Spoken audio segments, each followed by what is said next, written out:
From 9. Basically, this generation is more liberal, more tolerant, more Democrat-leaning than the one before. It's not just because they're young. For another point of view, it's Hard News with Russell Brown and Wammo on Kiwi.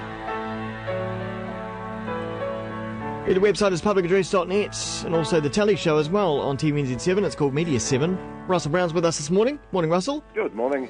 Well, the Labour Party haven't yet announced that they will be introducing a capital gains tax, but it was leaked, and of course it's been a Green Party policy for a long, long time. But John Key has come out and said that a capital gains tax, land tax or tax on financial market transactions would crush everyday New Zealanders. Yes, because it would certainly hit the MyShare portfolios, I must say. I actually think the response to this idea being probably deliberately leaked it rather suggests that Labour's on the right track for once.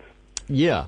The response has been, from John Key on down, people on the political right have charged into this. So this is a terrible idea. It'll hurt ordinary New Zealanders. There's an element of protest too much here. So, well, there seemed to be a move from the public towards a capital gains tax maybe 5 years ago, or just prior to the height of the property boom, the bubble. That was floated at the time, and there were some thoughts that Labour was considering it back then. But of course, getting close to an election cycle, perhaps not so popular. Yeah, and it's come up periodically over the years. Treasury has suggested it. This government's own tax working group canvassed the idea, although they were keener on a land tax, which is a slightly different sort of tax, which I think actually would be politically difficult to introduce, because that would require people who are sitting on land, and which could be elderly people particularly, to come up with revenue or vacate it, basically. But the capital gains tax would only apply to investment properties, not to the family home, and it actually looks like Labour's going to have various other loopholes there. I hope they don't make it too soft, because these taxes work as designed. They can be complicated, but they work as designed in most other OECD countries. We stand out in not having it. And I think like I said, the ferocity of the response to a policy that hasn't even been announced rather suggests that they're on the right track. So that's actually going to be interesting. Would it be fair to say that if a capital gains tax had been introduced, say 10 years ago, that it would have softened the blow of the world financial crash in 2008? Yes, because our big problem with regards to the credit crunch wasn't public debt. It wasn't how much the government had borrowed, it was how much we had borrowed as individuals. And we are hugely indebted as a nation. And most of that is actually mortgage lending. And those mortgages lent to what? Not just people into their first homes, their family homes, but people speculating on property. Yeah. The objection has always been that, well, you're going to hurt ordinary mum and dad property investors. How many of those people are there? How many people actually have multiple investment properties? It's worth remembering this would only kick in after a property was sold, and it would be a tax of about 15% on the capital gain in the property. Yeah, and let's be fair, many of those people, of course, would have already made a pretty penny on those places if they bought them prior to the height of the boom, right? Oh, exactly, yes. So it's no big deal. Yeah, no, it's not like it'll be costing them money.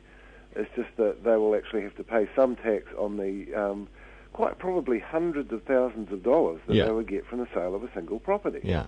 And the other argument for it, of course, is that another one of New Zealand's big problems has been that property has been soaking up all the available investment capital rather than productive investment. So the idea is that you incentivise productive investment. I'm glad to see that someone is finally going to grasp the nettle. And I had to say, I had a look at just to see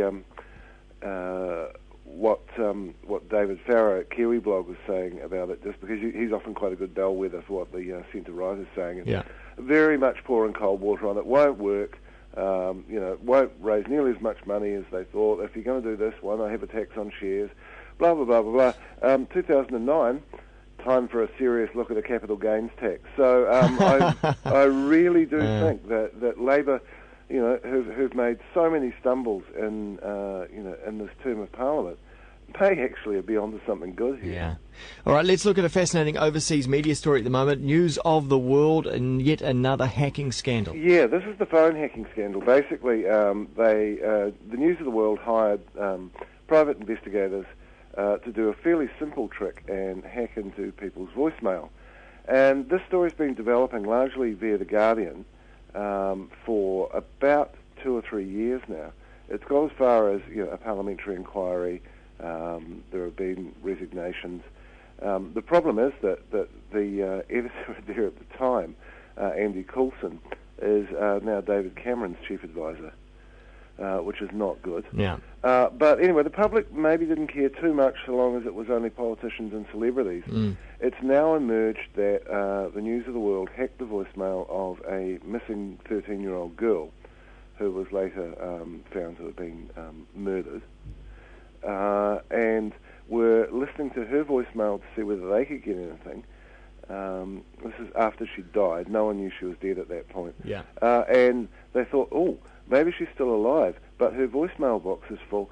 So they started deleting messages from this dead girl's voicemail box. So that it would fill up again. So that in the hope that it might fill up again and they could get some more for a story. Astounding. Which had two effects. One, it interfered with a police murder investigation. Yeah. And two, it gave the family false hope. Yeah. That this little girl was alive. So and this has all become clear. There's now I see if you look at it this morning, it looks like they did the same thing with another missing teenager. So I thought, okay, let's have a look at how that hashtag is going on. Hashtag NOTW, News of the World. Yeah. They are coming through too fast to read them. They are indeed, yeah. The advertiser boycotts have started. Ford have pulled their advertising, and now this has given enormous power to the hand of the people who want Murdoch reined in media ownership. And there's some big decisions being made by the British parliamentary committees soon. So.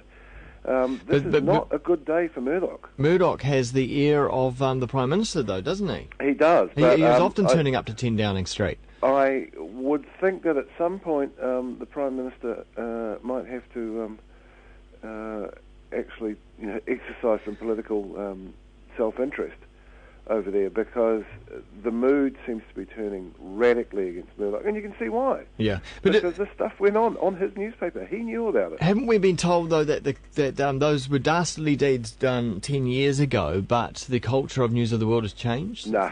I don't believe that. Okay.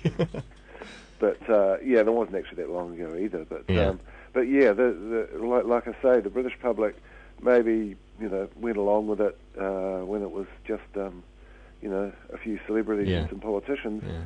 Not now. I think this is quite serious. Indeed. So follow that hashtag if you want. Go search on Twitter, NOTW. Indeed, and they'll come through too fast to read. Indeed. Thanks very much, Russell. Right. Cheers. Cheers. Russell Brown at publicaddress.net, also the Media 7 show, TVNZ.